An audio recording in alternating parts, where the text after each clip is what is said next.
Hello everyone, स्वागत है आपका हमारे चैनल में। हम लोग देख रहे हैं बीपीएससी से रिलेटेड घटना चक्र। तो यहाँ पे हम लोग क्वेश्चन नंबर 111 तक कर चुके हैं। आज के लेक्चर में हम लोग उसके साथ कंटिन्यू करेंगे। तो 112वां जो हमारा क्वेश्चन है वो कहता है, लॉर्ड वेलेस्ली की सहायक संधि को स्वीकार करने वाला पहला मराठा सरदार था। ठीक है, याद रखिएगा मराठा की बात कर रहा है। अगर ऐसे सहायक संधि पूछी जाए तो हैदराबाद के जो निज़ाम थे उन्होंने सबसे पहले स्वीकार किया था। ठीक है, लेकिन अगर स्पेशली सिर्फ मराठा पूछ रहा है तो उसमें करेक्ट आंसर हो जाएगा पेशवा बाजीराव द्वितीय। ठीक है, तो पेशवा बाजीराव टू जो है इन्होंने लॉर्ड वेलेस्ली की सहायक संधि को स्वीकार किया था और ये पहले मराठा बने थे। ठीक है, तो प्रथम सहायक संधि जो है वो 1765 में हुई थी, अवध के साथ हुई थी। ये फोर्सफुली हुआ था, बट अगर हम विलिंगली कहें, जिन्होंने खुद से स्वीकार किया था, सहायक संधि को स्वीकार करने वाला पहला राज्य जो था वो हैदराबाद था। ठीक है, 1798 में हैदराबाद ने इसको स्वीकार किया था। उसके बाद आता है 798 और 1800 भी कहीं कहीं लिखा रहता है। फिर आता है मैसूर 1799, तंजौर आता है अक्टूबर 1799, मतलब मैसूर ने पहले किया, बाद में तंजौर ने किया।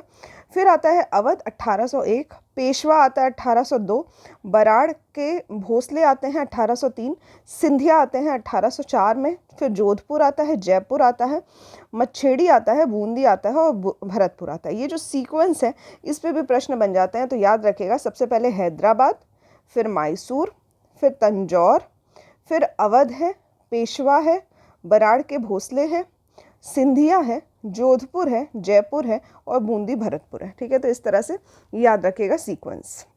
ठीक है, तो बसीन की संधि होती है 1802 में और उसके बाद बाजीराव द्वितीय जो होते हैं ये एक्सेप्ट कर लेते हैं सब्सिडरी अलायंस। नेक्स्ट क्वेश्चन है, महारानी विक्टोरिया को भारत की साम्राज्ञी नियुक्त किया गया था। ठीक है, तो यहाँ पे करेक्ट ऑप्शन हो जाएगा 1877। इसमें इनको कैसरे हिंद की उपाधि दी गई थी। ठीक है, एक ब्रिटिश राज ने एक राज उपाधि अधिनियम पारित किया था, राज उपाधि अधिनियम। ठीक है, जिसको इंग्लिश में रॉयल टाइटल्स एक्ट भी कहा जाता है। ठीक, तो इस पे क्वेश्चन ऐसे भी पूछ सकता है कि रॉयल टाइटल्स एक्ट कब पास किया गया था, यानी कि राज उपाधि अधिनियम पारित किया गया था कब, तो ये भी हो जाएगा 1877। ठीक है, तो इसमें महारानी विक्टोरिया को कैसरे हिंद की उपाधि दी गई थी और साथ ही लॉर्ड लिट्टन ने 1 जनवरी 1877 को दिल्ली में एक वैभवशाली दरबार का आयोजन किया था जिसमें इस उपाधि की घोषणा की थी। अभी हुआ क्या था कि उसी साल दक्कन में बहुत भीषण अकाल भी पड़ा था, तो जितने भी लोग थे उनको ये प्रॉब्लम थी कि क्यों दिल्ली में इतना ज़्यादा खर्चा किया जा रहा है जबकि दक्कन में पैसे की ज़रूरत है।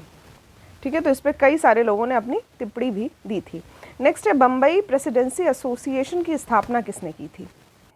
तो यहाँ पे ऑप्शन दिया हुआ है फिरोज शाह मेहता, केटी तेलंग। तो ये दोनों ही ऑप्शन सही है, इसके अलावा बाकी ऑप्शंस भी देख लेते हैं। डब्ल्यू.सी. बनर्जी और तैयब जी। तो यहाँ पे तैयब जी सही है, डब्ल्यू.सी. बनर्जी नहीं होगा। तो इसमें उपयुक्त में से एक से अधिक ऑप्शंस जो हैं वो सही हो जाएंगे। तो 1885 में जिस वर्ष इंडियन नेशनल कांग्रेस की स्थापना हुई थी उसी वर्ष बम्बई प्रेसिडेंसी एसोसिएशन की स्थापना हुई थी। बम्बई प्रेसिडेंसी एसोसिएशन की स्थापना हुई थी, किसके द्वारा हुई थी, तो फिरोज शाह मेहता, केटी तेलंग, बदरुद्दीन तैयब जी के द्वारा किया गया था। ठीक है, तो इसमें भी उद्देश्य था कि लोगों को में राजनीतिक विचारों का प्रचार प्रसार करना। ठीक है, तो पॉलिटिकल जो थॉट्स हैं। नेक्स्ट क्वेश्चन है, भारत संघ इंडियन एसोसिएशन के संस्थापक कौन थे। ठीक है, तो यहाँ पे याद रखिएगा भारत संघ जिसको इंडियन एसोसिएशन नाम से कहा जाता है, इसके संस्थापक थे सुरेंद्र नाथ बनर्जी। ठीक है, सुरेंद्र नाथ बनर्जी। इन्होंने 1876 को सुरेंद्र नाथ बनर्जी ने आनंद मोहन बोस के साथ मिलकर इंडियन एसोसिएशन की स्थापना की थी। कहाँ की थी, तो दोनों बनर्जी और बोस ने मिलकर कलकत्ता में की थी। ठीक है, तो यहाँ दोनों ही नाम इंपॉर्टेंट है, सुरेंद्र नाथ बनर्जी, आनंद मोहन बोस।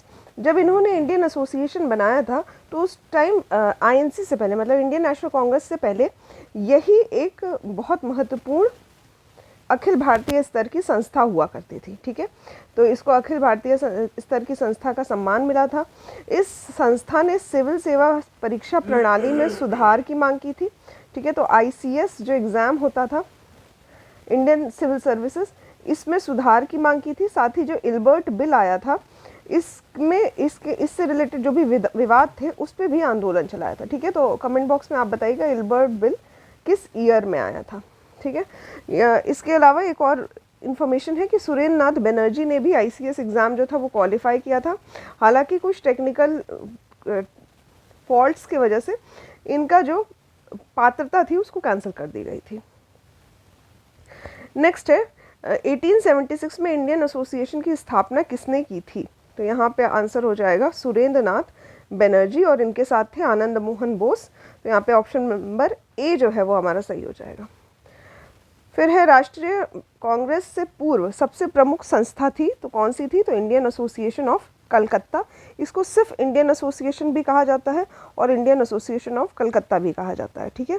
तो यहाँ पे 1876 में इसका फॉर्मेशन किया गया था सुरेंद्र नाथ बनर्जी और आनंद मोहन बोस के द्वारा।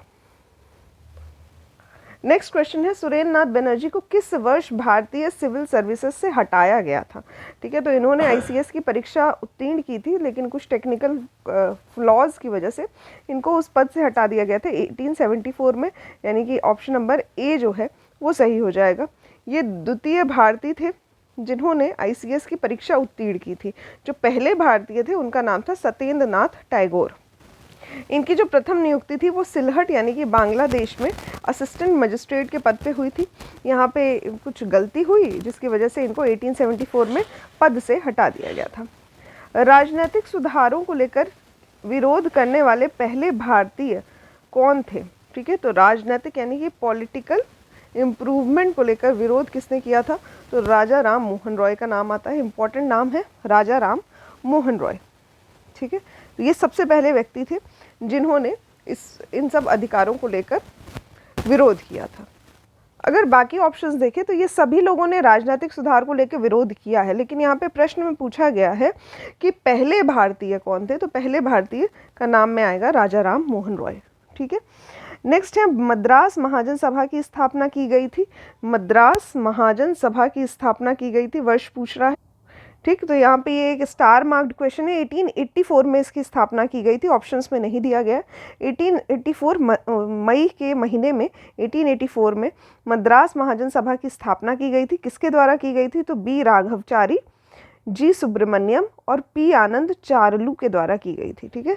तो राघवचारी, सुब्रमण्यम और चारलू ने मिलकर मद्रास महाजन सभा की स्थापना की थी, ठीक है। कहाँ किया था? तो मद्रास में किया था और स्थापना का वर्ष है 1884। भारतीय राष्ट्रीय कांग्रेस के प्रथम अधिवेशन में कितने प्रतिनिधि ने भाग लिया था? तो यहाँ पे ऑप्शन हो जाएगा 72 प्रतिनिधि ने पार्ट लिया था, यानी कि ऑप्शन नंबर सी हमारा सही हो जाएगा, ठीक है। तो भारतीय राष्ट्रीय कांग्रेस की जो स्थापना है वो 1885 में हुई थी और A.O. ह्यूम जो थे उनके द्वारा किया गया था। इसके साथ ही इसका जो पहला अधिवेशन हुआ था वो 28 दिसंबर 1885 को हुआ था। बम्बई स्थित एक गोकुलदास तेजपाल संस्कृत विद्यालय में हुआ था इसका आयोजन और 72 प्रतिनिधियों ने पार्ट लिया था। इसके जो प्रथम पहले अधिवेशन थी उसकी जो अध्यक्षता है वो W.C. बनर्जी ने किया था, तो व्योमेश चंद्र बनर्जी के द्वारा की गई थी और इसके जो प्रथम महासचिव थे वो A.O. ह्यूम थे। नेक्स्ट क्वेश्चन है भारतीय राष्ट्रीय कांग्रेस की स्थापना की गई थी किस वर्ष में? तो 1885 हो जाएगा और इसी वर्ष स्थापना के इसी वर्ष 28 दिसंबर 1885 को इसकी पहला अधिवेशन हुआ था। भारतीय राष्ट्रीय कांग्रेस की स्थापना की गई थी A.O. ह्यूम के द्वारा, ठीक है। तो A.O. ह्यूम जो थे इनका पूरा नाम है एलन ऑक्टेवियन ह्यूम। ये भारतीय सिविल सेवा के सेवानिवृत्त ब्रिटिश अधिकारी थे जिन्होंने इंडियन नेशनल यूनियन की स्थापना की थी, जो कि आगे चलकर भारतीय राष्ट्रीय कांग्रेस में परिवर्तित हो गया था, ठीक है। तो इन्होंने ये भारतीय राष्ट्रीय संघ पहले बनाया, उसका नाम बदलकर INC कर दिया था, इंडियन नेशनल कांग्रेस। किसके सुझाव पे किया था? तो दादा भाई नौरोजी के सुझाव पे इस संगठन का नाम बदल दिया गया था। भारतीय राष्ट्रीय कांग्रेस के संस्थापक कौन थे? तो A.O. ह्यूम सही ऑप्शन हो जाएगा, ऑप्शन नंबर बी। फिर से वही क्वेश्चन पूछा गया, भारतीय राष्ट्रीय कांग्रेस के संस्थापक थे ये कौन थे? ये असैनिक सेवक थे, ठीक है। असैनिक सेवक यानी ऑप्शन नंबर ए जो है हमारा सही हो जाएगा।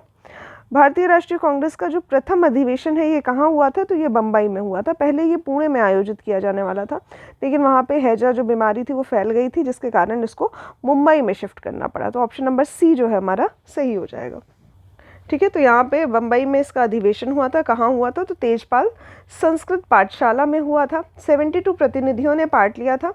अगर बात की जाए तो 72 में से जो 38 प्रतिनिधि थे वो बम्बई के ही थे, 21 जो थे वो मद्रास से आए थे, 3 बंगाल से आए थे, 7 जो हैं वो उत्तर प्रदेश और अवध एरिया से आए थे, और देखा जाए तो 3 पंजाब से आए थे। ठीक है, तो ये सभी लोगों ने मिलके आईएनसी में का जो प्रथम अधिवेशन था उसमें पार्ट लिया था। इसकी जो अध्यक्षता है वो WC बनर्जी ने की थी। भारतीय राष्ट्रीय कांग्रेस के दूसरे अधिवेशन की अध्यक्षता किसने की थी? तो यहाँ पे पहले का तो WC बनर्जी ने किया था, दूसरे का दादा भाई नारोजी के द्वारा किया गया था। तो दूसरा अधिवेशन जो है उसके 1 वर्ष बाद यानी कि 1886 में होता है। कहाँ होता है? कलकत्ता में होता है। पहला होता है बम्बई में, दूसरा होता है कलकत्ता में। तो जब कलकत्ता में अधिवेशन होता है तो दादा भाई नारोजी इसकी अध्यक्षता करते हैं, और इसमें जो इंडियन एसोसिएशन था जो कि सुरेंद्र नाथ बनर्जी का था, तो इंडियन एसोसिएशन और इंडियन नेशनल कांग्रेस दोनों को मर्ज कर दिया जाता है। ठीक है, अब ये दोनों संस्थाएं जो हैं वो साथ मिलकर काम करती हैं। इसके अतिरिक्त अगर दादा भाई नारोजी के अदर अधिवेशन की बात की जाए, अतिरिक्त अधिवेशन की बात की जाए, तो यहाँ पे 1893 में इन्होंने लाहौर का अधिवेशन हुआ था, उस पर भी अध्यक्षता की थी, और 1906 में कलकत्ता अधिवेशन होता है, इसकी भी अध्यक्षता की थी। ठीक है, याद रखिएगा ये 1906 वाला बहुत इंपॉर्टेंट है। नेक्स्ट क्वेश्चन है, महात्मा गांधी ने भारतीय राष्ट्रीय कांग्रेस के किस अधिवेशन की अध्यक्षता की थी? तो महात्मा गांधी ने सिर्फ एक ही अधिवेशन है जिसकी अध्यक्षता की है, जो कि 1924 में हुआ था। ठीक है, 1924 वाला जो अधिवेशन था वो 39वां वार्षिक अधिवेशन था, और ये बेलगांव में हुआ था। ठीक है, बेलगांव कर्नाटका में हुआ था। यहाँ पे जो गांधी जी हैं इन्होंने गांधी-दास समझौते का अनुमोदन किया था। ठीक है, तो ये भी इम्पॉर्टेंट पॉइंट है कि कौन सा अधिवेशन था? तो 39वां अधिवेशन था। कहाँ हुआ था? तो बेलगांव में हुआ था, कर्नाटका में। नेक्स्ट है, इंडियन नेशनल कांग्रेस के प्रथम भारतीय महिला अध्यक्ष कौन थी? तो यहाँ पे करेक्ट आंसर हो जाएगा श्रीमती एनी बेसेंट। ये महिला अध्यक्ष थी, लेकिन यहाँ पे क्वेश्चन में दिया हुआ प्रथम भारतीय महिला अध्यक्ष, तो भारतीय जो थी वो थी सरोजनी नायडू। 1925 में इन्होंने अधिवेशन किया था। ठीक है, गांधी जी ने जिस वर्ष किया था उसके 1 वर्ष के बाद कांग्रेस में जब अधिवेशन हुआ था तो उसकी अध्यक्षता जो है प्रथम भारतीय महिला ने की थी, जिनका नाम था सरोजनी नायडू। वहीं अगर बात की जाए पहली महिला जिन्होंने अध्यक्षता की थी भारतीय राष्ट्रीय कांग्रेस की, तो वो हो जाएंगे एनी बेसेंट। ठीक है, कहाँ किया था ये आप लोग कमेंट बॉक्स में बता सकते हैं। ठीक है, तो याद रखिएगा 40वां वार्षिक अधिवेशन था, कानपुर में हुआ था, 1925 में हुआ था। इसके अलावा अगर सरोजनी नायडू की बात की जाए तो स्वतंत्रता संग्राम में इन्होंने कई बार पार्ट लिया है, और ये कई बार जेल भी जा चुकी हैं। 1947 से 49 तक ये उत्तर प्रदेश की राज्यपाल भी रही हैं। ठीक है, तो स्वतंत्रता के बाद 1945 से 49 तक इन्होंने गवर्नर का पद संभाला उत्तर प्रदेश का। नेक्स्ट क्वेश्चन है, भारतीय राष्ट्रीय कांग्रेस का जो 27वां अधिवेशन है किस स्थान पर हुआ था? अभी ये क्वेश्चन थोड़ा सा टफ हो जाएगा क्योंकि इसमें एग्जैक्ट डेटा पूछ लिया है कि 27वां अधिवेशन जो है वो किस स्थान पर हुआ था। लेकिन क्योंकि बीपीएससी की तैयारी आप लोग कर रहे हैं तो बिहार से रिलेटेड जो भी अधिवेशन है उसके बारे में आपको जानकारी होनी चाहिए। तो 27वां अधिवेशन जो है ये बांकीपुर में हुआ था। ठीक है, बांकीपुर में हुआ था, ये बिहार के एक राज्य है। 1912 में हुआ था 27वां अधिवेशन, तो यहाँ पे याद रखिएगा ये बांकीपुर में हुआ था। किसके अध्यक्षता में हुआ था? तो RN मुधोलकर की अध्यक्षता में हुआ था, और इसमें A.O. ह्यूम को कांग्रेस का पिता जो है वो संज्ञा दी गई थी। ठीक है, तो यहाँ पे इसको इनडायरेक्टली भी पूछा जा सकता है किस अधिवेशन में A.O. ह्यूम को कांग्रेस के फादर ऑफ कांग्रेस की जो एक संज्ञा है वो दी गई थी, तो ये पूछा जा सकता है, इसलिए आप याद रखिएगा बांकीपुर बिहार में हुआ था 1912 में। नेक्स्ट है, एक पुस्तक है poverty and un British rule in India, ये किसके द्वारा लिखी गई है? तो poverty and un British rule in India जो है ये दादा भाई नौरोजी के ने लिखा है इसको। इन्होंने ड्रेन ऑफ वेल्थ की थ्योरी भी दी थी। ठीक, तो यहाँ पे करेक्ट ऑप्शन हो जाएगा ऑप्शन नंबर बी। किसने कहा था कांग्रेस आंदोलन ना तो लोगों द्वारा प्रेरित था, ना ही यह उनके द्वारा सोचा या योजनाबद्ध किया गया था? ठीक है, तो यहाँ पे बहुत सारे ऐसे आलोचक भी थे इंडियन नेशनल कांग्रेस के, जिसमें से एक नाम आता है सर सैयद अहमद खान का, इन्होंने ऐसा कहा था कि कांग्रेस आंदोलन ना तो लोगों द्वारा प्रेरित है, ना ही उनके द्वारा सोचा गया या योजनाबद्ध किया गया है। ठीक है, तो ये सर सैयद अहमद खान के द्वारा कहा गया है। इन्होंने एक भारतीय राजभक्त सभा यानी कि यूनाइटेड इंडियन पेट्रियाटिक एसोसिएशन जो था, इसको बनाया था, और इसका जो बनाने का उद्देश्य था वो आईएनसी के विचारों का विरोध करना था। नेक्स्ट स्टेटमेंट है, मुझे विश्वास है कि कांग्रेस अपने विनाश की तरफ जा रही है और मेरी यह बड़ी इच्छा भारत में रहते होगी कि इसके शांतिप्रिय निधन के लिए इसका सहायक बनूं। ठीक है, तो ये भी एक आलोचक है इंडियन नेशनल कांग्रेस के, ये लॉर्ड कर्जन ने कहा था। तो यहाँ पे करेक्ट ऑप्शन हो जाएगा लॉर्ड कर्जन। लॉर्ड कर्जन जो है ये भी एक आलोचक के रूप में थे इंडियन नेशनल कांग्रेस के। नेक्स्ट क्वेश्चन है, निम्न में से किस वायसरॉय के कार्यकाल में भारतीयों को राय बहादुर और खान बहादुर उपाधियां प्रदान करना प्रारंभ हुआ था?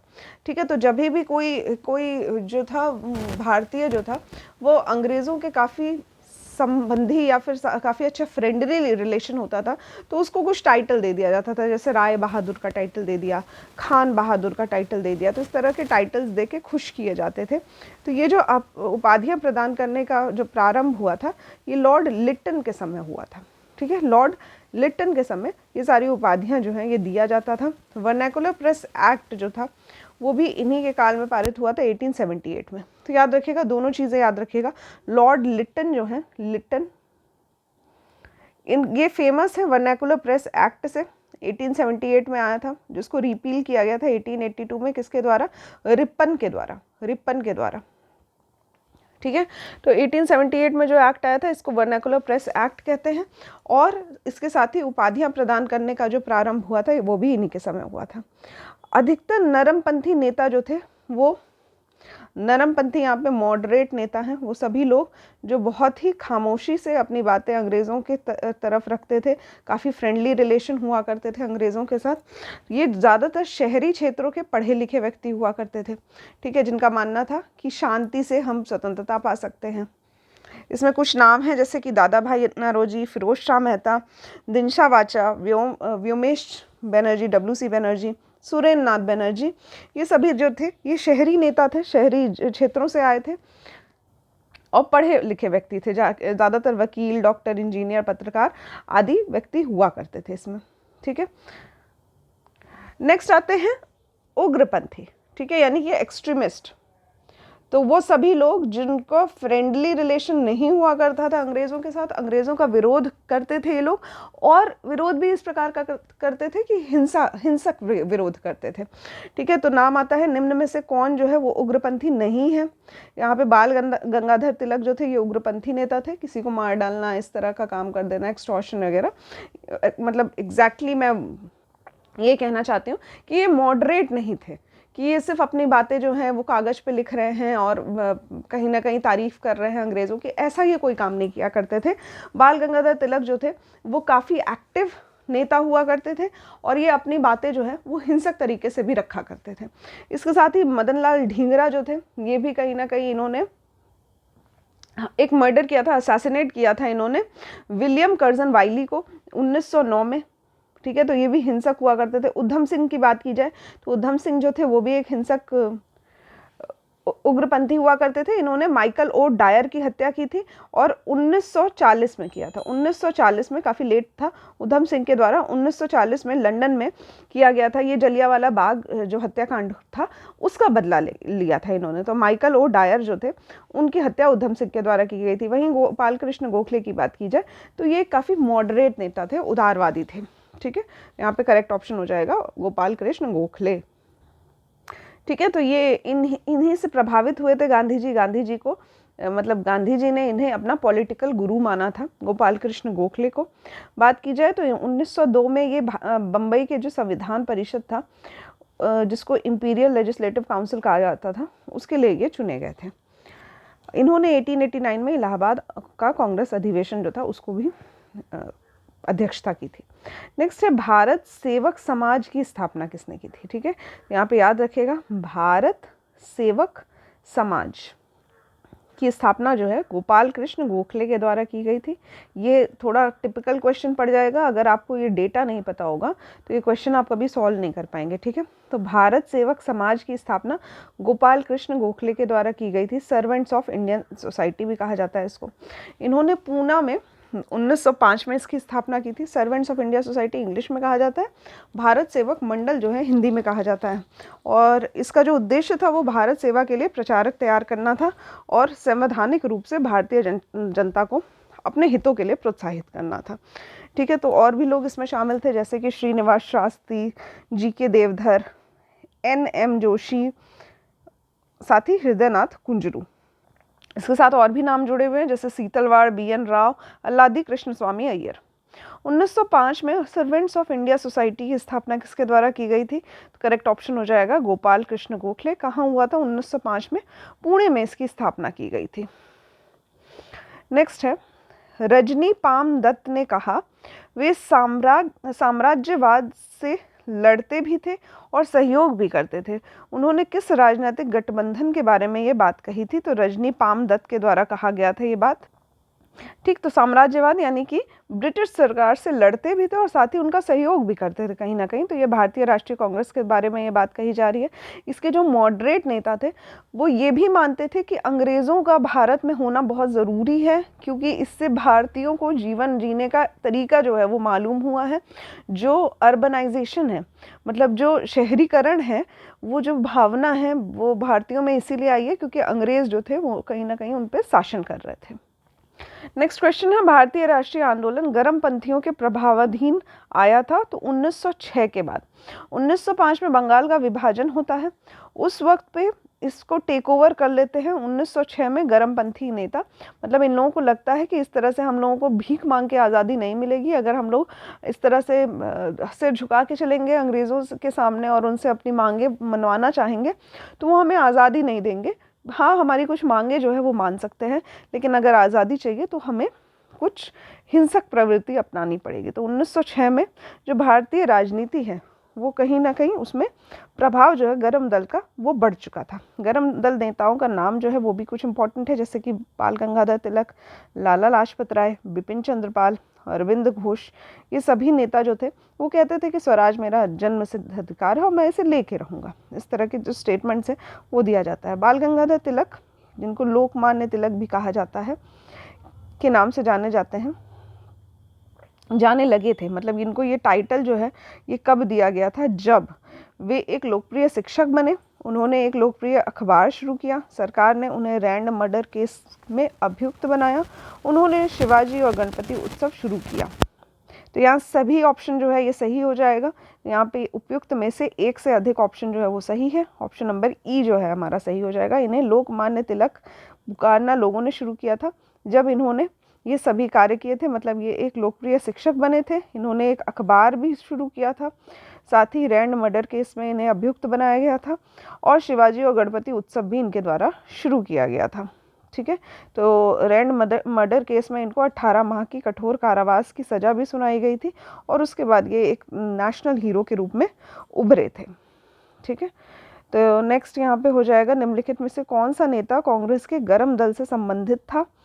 तो गर्म दल की बात हो रही है, कौन सा नेता संबंधित है इससे? तो अरविंद घोष जो है ये हो जाएगा। बाकी दादा भाई नौरोजी, गोपाल कृष्ण गोखले या एस.एन. बनर्जी, ये सभी मॉडरेट्स थे, ठीक है। अरविंद घोष के ऊपर अलीपुर षड्यंत्र जो हुआ था, अलीपुर षड्यंत्र, इसका केस भी चला था, इसका मुकदमा भी चला था, किंतु साक्ष्य के अभाव में इनको बाद में छोड़ दिया गया था, ठीक।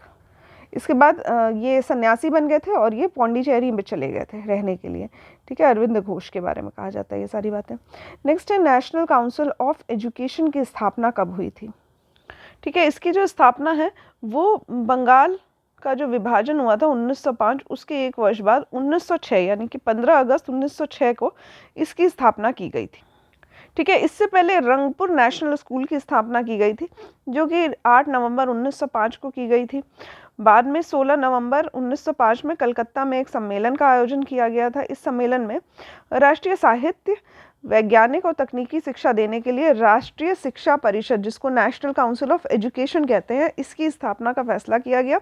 और 15 अगस्त 1906 को सद्गुरु दास बनर्जी के द्वारा नेशनल काउंसिल ऑफ एजुकेशन यानी कि राष्ट्रीय शिक्षा परिषद की स्थापना की गई थी। ठीक है, किसके द्वारा की गई थी? तो सद्गुरु दास बनर्जी के द्वारा की गई थी नेशनल काउंसिल ऑफ एजुकेशन की स्थापना। नेक्स्ट है, भारतीय राष्ट्रीय कांग्रेस में निम्न में से किसको नरम दलीय के तौर पर नहीं जाना जाता है? तो करेक्ट ऑप्शन हो जाएगा सबसे पहला ही है, बाल गंगाधर तिलक थे। ये गर्मपंथी नेता थे, नरम दल के नहीं थे। ठीक है, तो ऑप्शन नंबर ए हमारा सही हो जाएगा। तो इनके साथ लाल बाल पाल और साथ ही अरविंद घोष, साथ ही लाला लाजपत राय, ये सभी गर्मपंथी विचारों को माना करते थे। नेक्स्ट है, कांग्रेस के नरम दल के नेताओं के आंदोलन की पद्धति थी। ठीक, तो यहाँ पे नरम दल की बात कर रहे हैं। ठीक है, तो यहाँ पे अगर स्पेशल इनकी पद्धति की बात की जाए तो ये जो पद्धति थी ये राजा वामबद्ध आंदोलन की पद्धति थी। इसका मतलब होता है कि अंग्रेज़ों के साथ शासन में उनका हिस्सा बनना और अपने लिए कुछ अनुकूल शासन जो है वो बनवाना। ठीक है, तो यहाँ पे इसको कहा जाता है कॉन्स्टिट्यूशनल एजिटेशन। ठीक है, इसका मतलब होता है प्रशासन में भारतीयों की भागीदारी की मांग और जनता में राजनीतिक जागरूकता उत्पन्न करना, ये कॉन्स्टिट्यूशनल एजिटेशन कहलाता है। और यही जो नरमपंथी नेता थे ये उनकी प्रमुख पद्धति हुआ करती थी। नेक्स्ट है, शेरे पंजाब के नाम से कौन मशहूर थे? तो लाला लाजपत राय को शेरे पंजाब का टाइटल दिया गया था। ठीक है, शेरे पंजाब के नाम से भी जाना जाता था इनको। ये गर्म दल के नेता हुआ करते थे और पूरे पंजाब के प्रतिनिधि हुआ करते थे। इनका देहांत 27 नवंबर 1928 को हुआ था, जब ये साइमन कमीशन के विरोध कर रहे थे तो इनको लाठियों के प्रहार से इनको घायल कर दिया गया था। नेक्स्ट है, अभिनव भारत से कौन संबंधित है? ठीक है, तो अभिनव भारत वीडी सावरकर के द्वारा बनाया गया एक आंदोलन था, अभिनव भारत नाम था। इसकी स्थापना 1904 में हुई थी। कहाँ हुई थी? नासिक में हुई थी, महाराष्ट्र में। और इसके संस्थापक थे वीडी सावरकर। इससे पहले 1904 से पहले अभिनव भारत तो एक काइंड ऑफ एक गुप्त सभा थी। इससे पहले इन्होंने मित्र मेला की स्थापना की थी 1899 में। मित्र मेला ही आगे चलकर एक गुप्त सभा में परिवर्तित हो जाता है जिसका नाम अभिनव भारत होता है। ठीक है, अभिनव भारत। नेक्स्ट है, मुजफ्फरपुर में किंग्सफोर्ड की हत्या का प्रयास कब किया गया था? तो यहाँ पे करेक्ट ऑप्शन हो जाएगा, जैसे 1908 और 9 करके लिखा रहता है तो यहाँ पे बता रहे हैं प्रयास कब किया गया था, तो हम लोग 1908 मानेंगे। और इसको अलीपुर कॉन्स्पिरेसी भी कहा जाता है। ठीक है, अलीपुर हत्याकांड भी कहा जाता है, जिससे अभी मैंने आपको रिसेंट में बताया था जो अरविंद घोष थे ये इससे जुड़े हुए थे। इसमें हुआ क्या था कि डगलस किंग्सफोर्ड नामक व्यक्ति जो थे इन पर एक बम फेंका गया था खुदीराम बोस और प्रफुल्ल चाकी के द्वारा, लेकिन गलती से वो किंग्सफोर्ड पर नहीं पड़ा था बल्कि जो कुछ महिलाएं थीं वो घायल हो गई थी और इस तरह से उनकी जो पत्नी है और पुत्री हैं वो मारी गई थी। ठीक है, बाद में प्रफुल्ल चाकी जो है उन्होंने आत्महत्या कर दी थी और खुदीराम बोस को फांसी दे दी गई थी। ठीक है, तो यहाँ पे जो किंग्सफोर्ड पर हमला हुआ है इसको मुजफ्फरपुर षड्यंत्र कहा जाता है। वहीं जब इन लोगों को पकड़ा गया है उसको अलीपुर षड्यंत्र के नाम से जाना जाता है, जिसमें अरविंद घोष या बाकी लोग जो इसमें इन्वॉल्व थे जैसे कि प्रफुल्ल चाकी या फिर खुदीराम बोस, इन लोगों को जब एग्जीक्यूट किया गया है, पकड़ा गया है, तब उस वक्त पे इसको अलीपुर कॉन्स्पिरेसी का नाम दिया गया है। और दोनों ही घटना जो है ये 1908 में हुई है। नेक्स्ट है, निम्नलिखित में से कौन सा एक राष्ट्रवादी समाचार पत्र नहीं था? ठीक है, तो राष्ट्र भावना से प्रेरित नहीं था। यहाँ पे द हिंदू, मराठा और बंगाली ये सभी जो है ये राष्ट्रवादी समाचार पत्र हैं। वहीं जो टाइम्स ऑफ इंडिया है ये राष्ट्रवादी समाचार पत्र नहीं था। ठीक है, नेक्स्ट है, क्रांतिकारी गतिविधियों के साथ कौन सी पत्रिका जुड़ी हुई नहीं थी? उससे पहले, इस क्वेश्चन से पहले ये अतिरिक्त इन्फॉर्मेशन मैं दे देती हूँ। यहाँ पे द हिंदू जो है उससे जुड़े हुए व्यक्ति हैं जी सुब्रमण्यम अय्यर। बंगाली पत्रिका जो है ये सुरेंद्र नाथ बनर्जी के द्वारा निकाली गई थी। वहीं जो मराठा है ये इंग्लिश में निकाली जाती थी बाल गंगाधर तिलक के द्वारा। ठीक है, याद रखिएगा यहाँ पे महरट्टा है, इसको मराठा भी बोला जाता है। ठीक है, तो ये जो है ये बीजी तिलक के द्वारा निकाली गई थी। वहीं पे टाइम्स ऑफ इंडिया जो है ये एक राष्ट्रवादी समाचार पत्र नहीं है। नेक्स्ट आता है क्रांतिकारी गतिविधियों के साथ कौन सी पत्रिका जुड़ी हुई नहीं थी। तो यहाँ पे तो संध्या पुस्तक ये ब्रह्म बांधव उपाध्याय के द्वारा निकाली गई है। ये क्रांतिकारी गतिविधियों पे बेस्ड पत्रिका थी। ठीक है, युगांतर जो है वो बरिंद्र कुमार घोष के द्वारा निकाली गई है और ये भी पत्रिका जो थी ये क्रांतिकारी गतिविधियों पे बेस्ड थी। गदर एक पार्टी भी थी और इसकी एक पत्रिका भी थी। ये सोहन सिंह भाकना के द्वारा निकाली गई थी। ये भी क्रांतिकारी गतिविधियों पे बेस्ड थी। तो यहाँ पे यंग इंडिया जो है जो कि महात्मा गांधी के द्वारा निकाली जाती थी, तो ये पत्रिका जो है वो क्रांतिकारी गतिविधियों पे बेस्ड नहीं थी।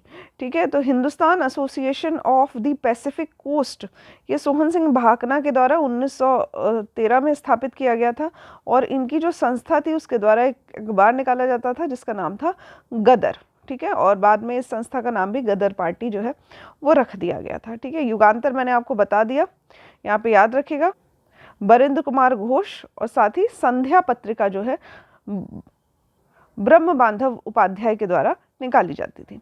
नेक्स्ट है नीचे दिए गए विकल्पों में से राष्ट्रवादी समाचार पत्रों द हिंदू, केसरी, बंगाली, हिंदुस्तानी, सुधारक के संस्थापकों के नाम सही संयोजित ज्ञात कीजिए। ठीक है, तो यहाँ पे द हिंदू के बारे में मैंने आपको बताया था, जी सुब्रमण्यम अय्यर हो जाएगा। वहीं जो केसरी पत्रिका है ये बाल गंगाधर तिलक के द्वारा निकाली जाती थी। बंगाली पत्रिका जो है वो सुरेंद्र नाथ बनर्जी के द्वारा निकाली जाती थी। हिंदुस्तानी जो है वो गंगा प्रसाद वर्मा के द्वारा निकाली जाती थी और सुधारक जो थे उसके संस्थापक थे गोपाल कृष्ण गोखले। ठीक है, तो सुधारक पत्रिका जो है गोपाल कृष्ण गोखले के द्वारा संपादित की जाती थी। ठीक है, तो जी सुब्रमण्यम अय्यर का हो जाएगा द हिंदू, बाल गंगाधर तिलक का हो जाएगा केसरी और मराठा। ठीक, बंगाली पत्रिका सुरेंद्र नाथ बनर्जी, गंगा प्रसाद वर्मा के द्वारा हिंदुस्तानी निकाली गई है और गोपाल कृष्ण गोखले हो जाएंगे सुधारक के संपादक। ठीक, तो ये सभी सीक्वेंस जो है ये आप याद रखिएगा।